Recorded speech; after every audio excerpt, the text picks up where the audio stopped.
ಈ magic powder ಅನ್ನು ಹಾಕಿ ಬಟ್ಟೆಯನ್ನು ಒಗೆದರೆ ಸಾಕು. ಬಿಳಿ ಬಟ್ಟೆ, ಕಲರ್ ಬಟ್ಟೆಗಳಾಗಿರ್ಬೋದು, ಮಣ್ಣಾಗಿರುವ ಬಟ್ಟೆ ಆಗಿರ್ಬೋದು, ವಾಷಿಂಗ್ ಮಿಷಿನ್ ಅಲ್ಲಿ ಒಗಿರಿ ಅಥವಾ ಕೈಯಲ್ಲಿ ಒಗಿರಿ, ಬಟ್ಟೆಗಳೆಲ್ಲ ಫಲ ಫಲ ಹೊಳೆಯುವ ರೀತಿ ಕ್ಲೀನ್ ಆಗ್ತದೆ.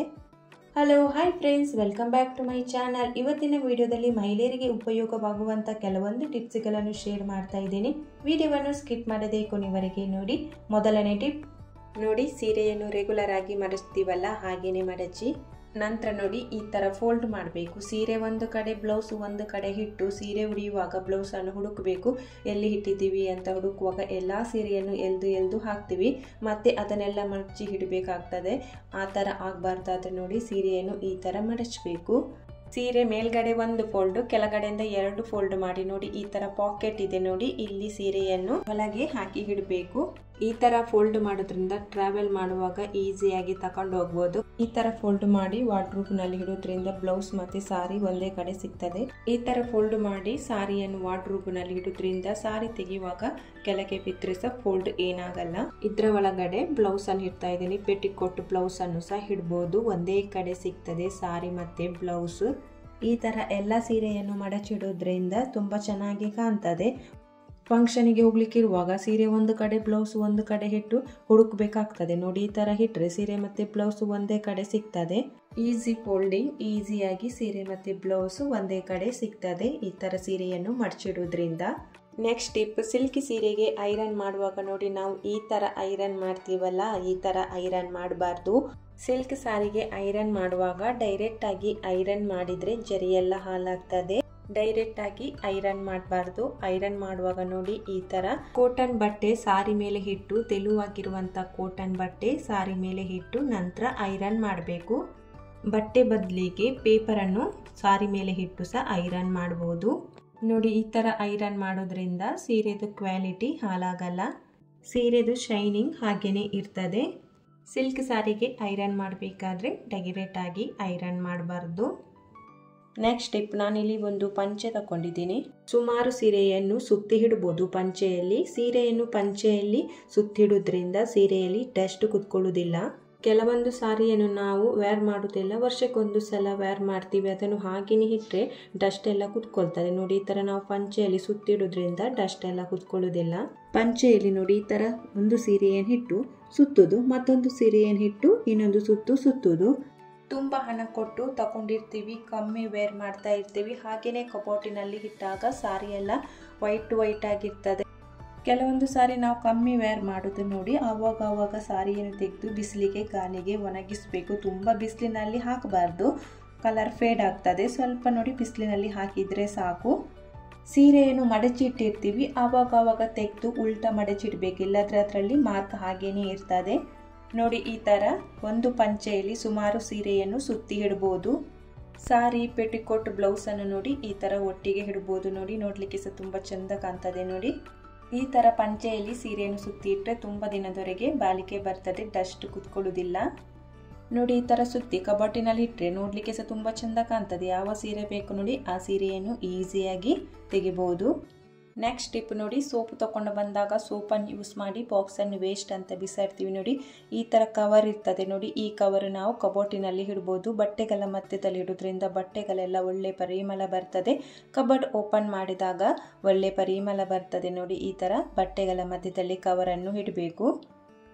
ಕಬೋರ್ಡ್ ಅನ್ನು ಕ್ಲೋಸ್ ಮಾಡಿ ಇಡೋದ್ರಿಂದ ಒಂಥರ ಬ್ಯಾಡ್ ಸ್ಮೆಲ್ ಬರ್ತಾ ಇರ್ತದೆ ನೋಡಿ. ಈ ತರ ಸೋಪ್ ಬಾಕ್ಸ್ ಇಡೋದ್ರಿಂದ ಒಳ್ಳೆ ಪರಿಮಳ ಬರ್ತದೆ ಓಪನ್ ಮಾಡಿದಾಗ. ನೆಕ್ಸ್ಟ್ ಟಿಪ್, ಫ್ರಿಡ್ಜಿನಲ್ಲಿ ಐಸ್ ಗಡ್ಡೆ ಕಟ್ತಾ ಇರ್ತದೆ, ತುಂಬಾನೇ ಗಟ್ಟಿಯಾಗಿರ್ತದೆ. ಇದನ್ನು ತೆಗೆಯುವುದೇ ತುಂಬಾನೇ ಕಷ್ಟ ಆಗಿರ್ತದೆ ನೋಡಿ. ಫ್ರಿಡ್ಜಿನಲ್ಲಿ ಈ ತರ ಬಟನ್ ಇರ್ತದೆ ನೋಡಿ, ಇದನ್ನು 3 ದಿನಕ್ಕೊಂದು ಸಲ ಪ್ರೆಸ್ ಮಾಡಬೇಕು. ಇದನ್ನು ಪ್ರೆಸ್ ಮಾಡೋದ್ರಿಂದ ಫ್ರಿಡ್ಜಿನಲ್ಲಿ ಐಸ್ ಗಡ್ಡೆ ಕಟ್ಟುವುದಿಲ್ಲ. ಮಿಕ್ಸಿ ಜಾರಿನಲ್ಲಿ ಮಸಾಲಾ ಪದಾರ್ಥ ರುಬ್ತಾ ಇರ್ತೀವಿ, ಕೆಲವೊಮ್ಮೆ ಬ್ಯಾಡ್ ಸ್ಮೆಲ್ ಬರ್ತಾ ಇರ್ತದೆ, ಅದರ ವಾಸನೆ ಹೋಗ್ತಾ ಇಲ್ಲ ಅಂದಾಗ ಈ ಟಿಪ್ ಅನ್ನು ಟ್ರೈ ಮಾಡಿ ನೋಡಿ.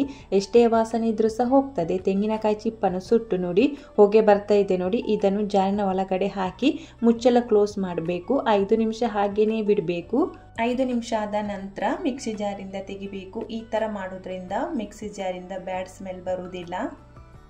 ನೆಕ್ಸ್ಟ್ ಟಿಪ್, ಬೇಳೆಯನ್ನು ಬಾಕ್ಸಿನಲ್ಲಿ ಹಾಕಿ ಸ್ಟೋರ್ ಮಾಡಿ ಇಟ್ಟಿರ್ತೀವಿ. ತುಂಬ ದಿನದವರೆಗೆ ಫ್ರೆಶ್ ಆಗಿರಬೇಕಂದ್ರೆ ತೆಂಗಿನ ಚಿಪ್ಪಿನ ಚಿಕ್ಕ ಪೀಸ್ ತಗೊಂಡು ತೊಳೆದು ಬಿಸಿಲಿನಲ್ಲಿ ಒಣಗಿಸಿ ನಂತರ ಬಾಕ್ಸಿನಲ್ಲಿ ಹಾಕಿ ಇಡಬೇಕು. ಈ ರೀತಿ ಹಾಕಿಡೋದ್ರಿಂದ ತುಂಬ ದಿನದವರೆಗೆ ಫ್ರೆಶ್ ಆಗಿರ್ತದೆ.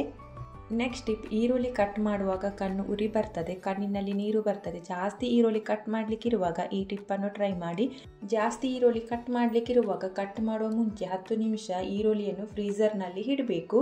10 ನಿಮಿಷ ಆದ ನಂತರ ಫ್ರಿಜ್ಜಿಂದ ಈರುಳ್ಳಿಯನ್ನು ತೆಗೆದು ಕಟ್ ಮಾಡಬೇಕು. ತುಂಬ ಈರುಳ್ಳಿ ಕಟ್ ಮಾಡಲಿಕ್ಕಿರುವಾಗ ಈ ಟಿಪ್ಪನ್ನು ಟ್ರೈ ಮಾಡಿ ನೋಡಿ. ಈ ಥರ ಕಟ್ ಮಾಡೋದ್ರಿಂದ ಕಣ್ಣು ಉರಿ ಆಗುವುದಿಲ್ಲ, ಕಣ್ಣಲ್ಲಿ ಸ್ವಲ್ಪನೂ ನೀರು ಬರುವುದಿಲ್ಲ.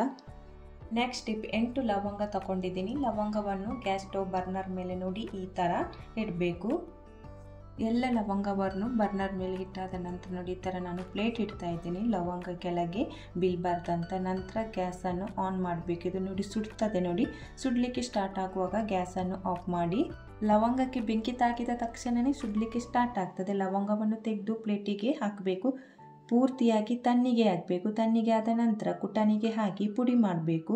ಲವಂಗ ಸುಟ್ಟಿರೋದ್ರಿಂದ ಈಸಿಯಾಗಿ ಪುಡಿ ಆಗ್ತದೆ. ಪೂರ್ತಿಯಾಗಿ ಪೌಡರ್ ಹಾಕಬೇಕಂತ ಇಲ್ಲ. ಪುಡಿಯನ್ನು ಪ್ಲೇಟಿಗೆ ಹಾಕೊಂಡಿದ್ದೀನಿ. ನೆಕ್ಸ್ಟ್ ಇದಕ್ಕೆ ಎಣ್ಣೆಯನ್ನು ಹಾಕ್ತಿದ್ದೀನಿ. 3 ಡ್ರಾಪಿನಷ್ಟು ತೆಂಗಿನ ಎಣ್ಣೆ ಹಾಕಿದರೆ ಸಾಕು. ಇದನ್ನು ಚೆನ್ನಾಗಿ ಮಿಕ್ಸ್ ಮಾಡಬೇಕು. ನೋಡಿ, ಇದನ್ನು ಬಾಯಲ್ಲಿ ದವಡೆಯಲ್ಲಿ ಇಟ್ಟು ಜ್ಯೂಸ್ ನುಂಗ್ತಾ ಇರಬೇಕು. ಬಾಯಿಂದ ಬರುವ ಕೆಟ್ಟ ವಾಸನೆ ಕಡಿಮೆಯಾಗ್ತದೆ.